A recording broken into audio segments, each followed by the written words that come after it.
Swerteng gabi, heto pa ang resulta sa ating STL Bulacan.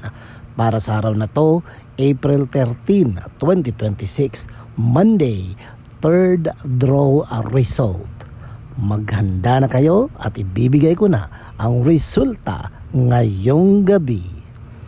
At para naman po sa ating STL Bulacan, third draw result, ang resulta ngayong gabi ay ang kombinasyong ito. Reminder lang mga ka-STL, mag-ingat po tayo palagi. Lalo na sa panahong ito, dapat na nating pag-ingatan ang ating sarili.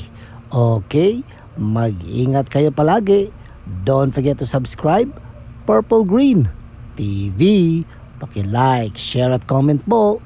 Thank you.